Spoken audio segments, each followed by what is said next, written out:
बोला कि आज का हमारा जो चैप्टर है क्लास 9th का फर्स्ट बायोलॉजी का, वो है सबसे इंपॉर्टेंट चीज, दैट इज सेल, जिसको बोला जाता है the structural and the function unit of the living organism और लाइफ। तो सबसे पहले हमें इसी चीज को समझना है, जो टाइटल है हमारा, क्योंकि इसके अंदर ही बहुत ज़्यादा कंसेप्ट छुपे हुए हैं आपके इस पूरे यूनिट के। तो सबसे पहले बात करेंगे सेल को हमने क्यों बोला structural and function unit of living organism और लाइफ। तो सबसे पहले आपको ये समझना है कि लाइफ क्या थी, लिविंग ऑर्गेनिज्म, और लिविंग ऑर्गेनिज्म क्या थे, प्लांट्स भी थे, एनिमल भी थे और माइक्रोब्स भी थे। इट मीन्स कि अगर हम अपने आप को देखें तो हमारी बॉडी भी किससे बनी हुई है। आज तो लगता है सर आप कहोगे ऑर्गन से बनी है, ऑर्गन सिस्टम से बनी है, जैसे रेस्पिरेटरी सिस्टम, एक्सक्रीटरी सिस्टम, ये सारे जुड़ते हैं और स्किन का कवर है और बोन्स है, इनसे पूरी बॉडी बन चुकी है। बच्चा ये तो ठीक है, लेकिन हम सेल को बोलते हैं it is a basic structural and function unit of life. Basic structure का मीनिंग क्या होता है कि बेस, जो बेस सेट करेगा। सिंपल वे में एग्जांपल दूं, आपने अपने घर को बनते हुए देखा होगा, अगर अपना नहीं तो किसी के आगे पीछे देखा होगा कि जब घर बनता है तो किससे बनता है। तो जब भी मैसन जो मिस्त्री होते हैं घर स्टार्ट करते हैं तो वो एकदम बिल्डिंग नहीं बना देते हैं। तो सबसे पहले एक ब्रिक लगेगी, फिर दूसरी ब्रिक लगेगी, फिर तीसरी लगेगी, फिर एक वॉल बनेगी, फिर दूसरी वॉल बनेगी, फिर तीसरी, फिर चौथी, फिर उसके ऊपर हम उस पर लट्टर डालकर पूरा घर बना देते हैं। बच्चा आया समझ। तो सेल सपोज करो आपका पूरा घर है, उसके अंदर मटेरियल है, किचन है, ड्राइंग रूम है, बेडरूम है ना, फ्लोर है, बोल सकते हो बाथरूम है, डस्टबिन है, ये सारे क्या हैं, इसके सेल ऑर्गेनिज्म। ओके बच्चा, इट मींस इतना बड़ा घर और उसके कंपार्टमेंट्स, उसके अंदर बहुत सारे अलग अलग काम भी हो रहे हैं, जैसे मैंने अभी बोला, इसके साथ टैली करूंगा मैं आपको बाद में। तो क्या ये घर जो है किससे बना है, बेस क्या है इसका, ब्रिक्स। अगर ब्रिक्स नहीं होती तो ये घर भी नहीं बनता। ओके, फिर आप कहोगे सर बड़े सारे जो होते हैं जानवर है, इंसान है, दूर दूर रहते हैं, वो केव्स में रहते हैं। अगर आप केव्स की भी बात करोगे तो वहां पे भी क्या होगा, स्टोन्स होंगे। तो वहां पे स्टोन्स को इकट्ठा करके बनाया जाता है, तो वहां पे बेसिक यूनिट क्या होगा, स्टोन्स होंगे। शेप चेंज हो जाएगी, सेल्स की शेप चेंज हो जाएगी, लेकिन जो फंक्शन और स्ट्रक्चर यूनिट है वो सेल ही रहेगा। इसी तरह से हमारे चाहे प्लांट्स हैं, चाहे एनिमल्स हैं, चाहे माइक्रोब्स हैं, उनका जो बेसिक यूनिट है जिससे वो बने वो सेल ही है। और इसी के बारे में हमने पूरा पढ़ना है कि सेल को कवर कौन कर रहा है, सेल के अंदर ऑर्गेनेलिज कौन से हैं, कौन सा ऑर्गेनेलिज क्या काम कर रहा है, सब कुछ इसी यूनिट के अंदर करना है। तो इसलिए इसको बोला स्ट्रक्चरल, क्योंकि ये स्ट्रक्चर बनाता है हमारे, इसके बिना हमारा स्ट्रक्चर बन ही नहीं सकता। और फंक्शनल क्यों बोला, क्योंकि आज हम जो भी फंक्शन करते हैं, फंक्शंस क्या होते हैं, जो जिसके कारण हम लिविंग है, respiration, excretion, circulation, digestion, excretion, ये सब जो है ये हमारे फंक्शंस हैं। तो ये स्ट्रक्चर भी बना रहा है, साथ में जो बॉडी के अंदर फंक्शंस परफॉर्म हो रहे हैं वो भी इन्हीं सेल्स के अंदर ही हो रहे हैं, तो इनके थ्रू ही हो रहे हैं। तो इट मीन्स कि ये दोनों काम कर रहा है, हमारा स्ट्रक्चर भी प्रोवाइड कर रहा है, साथ ही साथ फंक्शंस भी कर रहा है। ओके बच्चा, आ गया समझ। तो ये था हमारा इंट्रोडक्शन ऑफ द टॉपिक। हमारा जो चैप्टर है वो क्या था, that is cell as the structure and the function unit of life. और बिना सेल के हम कभी भी लिविंग हो ही नहीं सकते। अब बात करते हैं नेक्स्ट। तो जैसे अभी आप देखोगे स्लाइड हमारी, दैट इज कि जो सेल है, अब हम बात आगे सेल के अंदर, क्योंकि मैं आगे स्टेप बाय स्टेप आगे चले। सबसे पहले बायोलॉजी क्या थी, फिर सेल क्या था, अब सेल के अंदर देखते हैं क्या। ओके, तो ध्यान से देखो, यहाँ पे आपको दिख रहा होगा जो सेल है इसको मैंने 3 पार्ट्स में डिवाइड किया हुआ है। इट मींस सेल जो है itself consist of 3 parts. One first part is the cell membrane. तो सेल मेम्ब्रेन नाम से पता चलता है, तो इसको अपने घर के साथ ही कंपेयर करो बिल्कुल, ताकि आपको आसानी से पता चल जाए, क्योंकि अभी सेल के पास तो पहुंच ही नहीं सकते, माइक्रोस्कोप आपके पास होगा नहीं, मैं आगे डायग्राम बताऊंगा आपको। लेकिन फिलहाल तो जब आप अपने घर के बाहर देखते हो, जो प्रोटेक्ट करता है आपको, सिंपल वे में मीन्स आपके घर में कोई चोर ना आ जाए तो क्या करते हो आप, अपने घर के बाहर एक वॉल बना देते हो, so that wall protect your house. Okay, वो आपके घर को प्रोटेक्ट करता है। उसी तरह से सेल के बाहर भी एक मेम्ब्रेन होती है। ओके, उस मेम्ब्रेन को हम बोल सकते हैं जो प्रोटेक्शन प्रोवाइड करेगी।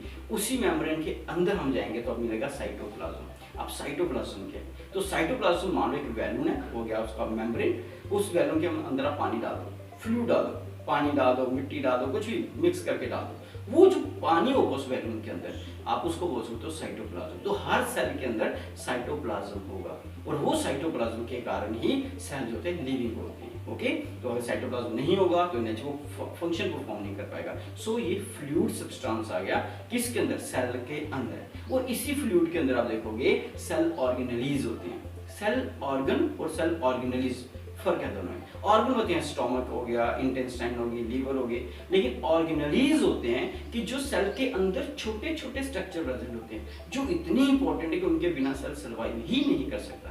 जैसे नाम लिखे होंगे यहाँ पे, मैं बताता हूँ आपको, देख लेना। जैसे सेल ऑर्गेनेलीज कौन से होंगे सेल के अंदर, माइटोकॉन्ड्रिया, न्यूक्लियस, देखा ना आपने, उसके बाद आ गया आपका endoplasmic reticulum, ribosomes, chloroplast, lysosomes, ये सब के हैं, ये सारे के सारे सेल ऑर्गेनेलीज हैं। मींस छोटे छोटे ऑर्गन सेल के अंदर जो अपना अपना फंक्शन परफॉर्म करेंगे, हर एक का फंक्शन। और क्या है हम अगले वीडियोस में इसी में देखेंगे आगे आगे।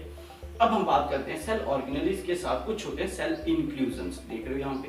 तो सेल इंक्लूजन्स क्या है, सेल इंक्लूजन होते हैं इनके अंदर कुछ ग्रेन्यूल्स होते हैं, मींस ग्रेन लाइक स्ट्रक्चर्स, साथ में वैक्यूल्स होते हैं जो अपना काम करते हैं। तो ये सब जो मिल जाते हैं along with fluid, water etcetera, enzymes में होंगे, बड़ा कुछ होगा, तो मिलके बना देते हैं साइटोप्लाज्म, इजंट इट। इसके साथ साथ नेक्स्ट हमारे पास आ गया, इस साइटोप्लाज्म में एक सबसे सेंटर में बोल सकते हो एक स्ट्रक्चर होता है जिसको फैमिली का हेड बोला जाता है, सेल का हेड बोला जाता है, मास्टर बोला जाता है, जिसके बिना सेल कुछ काम कर ही नहीं सकता। यही हेड होता है जो सारे काम करवाता है सेल से। ओके, जितने भी केमिकल्स बनेंगे वो इसके थ्रू ही बनेंगे, और इसको बोला जाता है दैट इज न्यूक्लियर। तो सबसे बड़ा स्ट्रक्चर जो है इसके अंदर वो न्यूक्लियस ही आ गया। ओके, और ये कहाँ पे प्रेजेंट होता है, क्या पोजीशन है, वो हम स्ट्रक्चर्स में देखेंगे। तो अब इस न्यूक्लियस को भी हम देखेंगे। तो न्यूक्लियस क्या गया, सेंट्रली प्लेस्ड होता है मोस्टली, इसके बाहर एक न्यूक्लियर मेम्ब्रेन होती है, इसके अंदर भी फ्लूइड होता है, और उस फ्लूइड को बोलते हैं न्यूक्लियोप्लाज्म। और इसके अंदर धागे की तरह स्ट्रक्चर्स होते हैं। So they also possess thread like structures, and these thread like structures are the, क्या होते हैं ये, दैट इज क्रोमोसोम्स, डीएनए, जिसका बड़ा नाम सुना हुआ है। तो आज अगर आप कहते हो हमें हमारे मम्मी पापा ने दिया ही क्या है, तो आपको जो जीन्स मिले ना, कहते हैं हम मम्मी पापा ने हमें जीन्स दिए, वो जीन्स इसी न्यूक्लियस के अंदर डीएनए से ही मिले हैं। ओके, तो ये डीएनए ही है जो ट्रांसफर होता है एक जनरेशन से दूसरे जनरेशन में जीन्स की फॉर्म के अंदर। तो ये सब कितना इंटरेस्टिंग है, ये सब पढ़ने जा रहे हो आज आप इस क्लास के अंदर, that is cell the structural and function unit of life. मैं अभी भी बोल रहा हूँ, अभी हमने यूनिट स्टार्ट नहीं किया, सिर्फ हम इंट्रोडक्शन पढ़ रहे हैं कि हम पता तो चले हम पढ़ने क्या जा रहे हैं। ओके स्टूडेंट्स, तो अब हम स्टार्ट करेंगे कि अगर आपको सेल के स्ट्रक्चर को जानना है, नेचुरल सी बात है, हम सेल के अंदर जाएंगे कैसे जब तक हम उसको देख ही नहीं पाएंगे। तो सबसे इंपॉर्टेंट क्या चीज़ है जिसकी मदद से हम सेल को देखेंगे, क्योंकि सेल कोई बड़ी चीज़ तो है नहीं, बहुत ही ज़्यादा छोटे होते हैं, इतने छोटे होते हैं कि हम आंखों से देख ही नहीं सकते। इट मीन्स कि अगर आपको सेल को देखना है तो उसके लिए हमें क्या चाहिए, माइक्रोस्कोप। ओके, तो अब मैं आपको बताऊंगा कि अगर हम बात करें हिस्ट्री ऑफ द माइक्रोस्कोप, कि माइक्रोस्कोप कहाँ से बनना शुरू हुए। आज आप और हम, इवन कि मैं, माइक्रोस्कोप के बारे में थोड़ा बहुत जानते हैं, लेकिन खुद सोचो इसके आविष्कार कब हुआ होगा, कब ये बनाया गया होगा। तो आपको सुन के हैरानी होगी कि आज से कम 400 साल पहले, नियर अबाउट 1600 में, यहाँ पे देख सकते हो मैंने एक माइक्रोस्कोप लगाया हुआ है, ल्यून हॉक ने एक माइक्रोस्कोप डिजाइन किया था, और उसी माइक्रोस्कोप की मदद से आपने सेल को देखा। इवन अगर इन्होंने नहीं देखा होता, आज हमारे पास इलेक्ट्रॉन माइक्रोस्कोप या कंपाउंड माइक्रोस्कोप नहीं होते। तो कितना सिंपल सा माइक्रोस्कोप दिख रहा है, ऐसे लग रहा है ये क्या है, ये बिल्कुल सिंपल सी चीज है, लेकिन हाँ यही माइक्रोस्कोप था जिसकी मदद से ल्यून हॉक ने पहला सेल या फिर पॉन्ड का जो वाटर था उसके अंदर माइक्रो ऑर्गेनिजम्स को देखा, और इसी की वजह से उसको फादर ऑफ माइक्रोबायोलॉजी भी बोला गया। क्यों?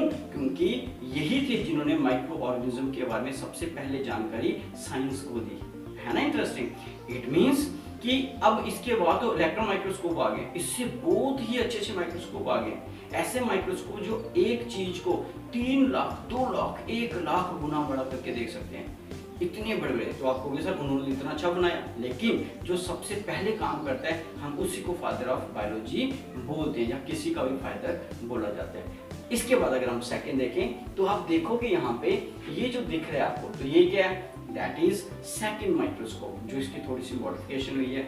और ये किन्होंने बनाया था, ये बनाया था रॉबर्ट हुक ने।